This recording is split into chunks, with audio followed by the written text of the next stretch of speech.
السلام علیکم، امید ہے سب خیر خیریت سے ہوں گے۔ تو آج ایک چیز سیکھی کہ ہم نے قرآن پاک ہم سارے پڑھتے ہیں لیکن ہم اس کو سمجھتے نہیں ہیں۔ سمجھیں ہم کیسے؟ کیونکہ ہمیں آتا ہی نہیں ہے، عربی تو ہمیں آتی نہیں ہے، ٹھیک ہو گیا۔ تو ہمیں اس کو سمجھنے کے لیے ہمیں ٹرانسلیشن پہ، ترجمے پہ، تفسیر پہ غور تو کرنا چاہیے۔ اگر ہم غور کریں گے تو ہمیں کافی ساری چیزیں سمجھ آ جائیں گی۔ تو آج میں نے ریڈ کیا the last part, second last part of سپارہ نمبر 8 اور آیت نمبر 72 سے لے کے 78 تک۔ تو اس میں حضرت صالح علیہ السلام کی قوم کے بارے میں ایک واقعہ ہے۔ اس میں ایک اونٹنی کا ذکر ہے جو اللہ نے فرمایا کہ یہ ایک بہترین نشانی اور بہترین دلیل ہے، اور اس کے ساتھ ساتھ اللہ نے ان کو بے شمار نعمتوں سے نوازا، جس میں کھلی زمین، پہاڑ، خوبصورت پہاڑ، نرم زمین کہ تم یہاں رہو، محل بناؤ، پہاڑوں کو تراش کے گھر بناؤ، ٹھیک ہے۔ تو لیکن پھر بھی انہوں نے اللہ کے حکم سے، اللہ کے حکم کی نافرمانی کی، نظر انداز کیا اور انکار کیا۔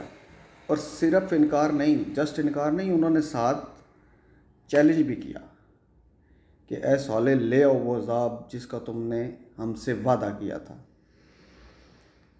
ٹھیک ہے۔ کچھ لوگ تو ایمان لے آئے تھے لیکن جو تکبر کرتے تھے وہ ایمان نہیں لائے اور انہوں نے انکار کیا، اور انہوں نے اس اونٹنی کی کونچیں کاٹ دی اور سخت قسم کی نافرمانی کی اللہ کے حکم کی، اور کہنے لگے کہ وہ عذاب، اے صالح وہ عذاب لے آؤ جس کا تم نے ہم سے وعدہ کیا تھا۔ تو پھر آخر ان پہ عذاب آ گیا اور وہ صبح کے ٹائم اپنے گھروں میں اوندے پڑے ہوئے تھے۔ یہ ہم پڑھ رہے ہیں تو ہمارے ذہنوں میں، اللہ معاف کرے، وہ عذاب آتا ہے تو ہمارے رونگٹے کھڑے ہو جاتے ہیں، اور وہ اللہ کا عذاب تھا۔ اللہ کا عذاب کوئی معمولی عذاب نہیں تھا، لیکن ہم لوگ دن میں کئی نافرمانیاں کرتے ہیں اور پھر اچھے کی امید رکھتے ہیں، اللہ پھر بھی ہمارے ساتھ بھلائی کرتا ہے۔ حضرت صالح علیہ السلام نے اللہ کا پیغام ان تک پہنچایا لیکن انہوں نے انکار کیا کیونکہ وہ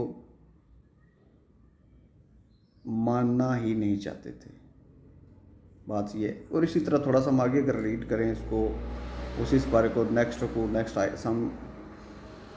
آیات، تو اس میں ہمیں یہ پتہ چلتا ہے کہ ایک حضرت لوط علیہ السلام کی قوم تھی۔ اب یہ آپ سنتے جائیں، یہ جو کام کرتے تھے یہ ہم لوگ کر رہے ہیں آج کل، یہ کوئی بھی کام ہے نافرمانیاں ہم کر رہے ہیں۔ لوط علیہ السلام کی قوم، اللہ معاف کرے، وہ کام کرتے تھے کہ جو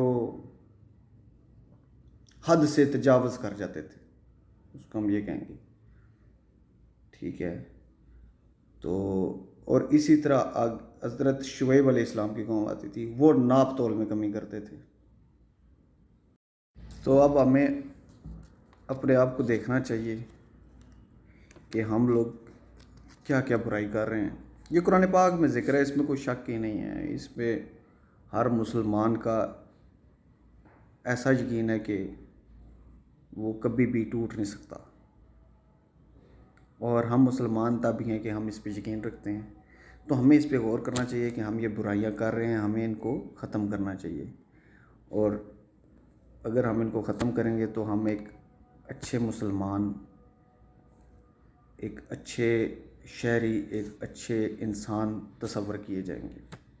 سو ہمیں اس پہ غور کرنا چاہیے، اور اگر کوئی غلطی کوتاہی ہوئی تو معاف فرمائیے گا۔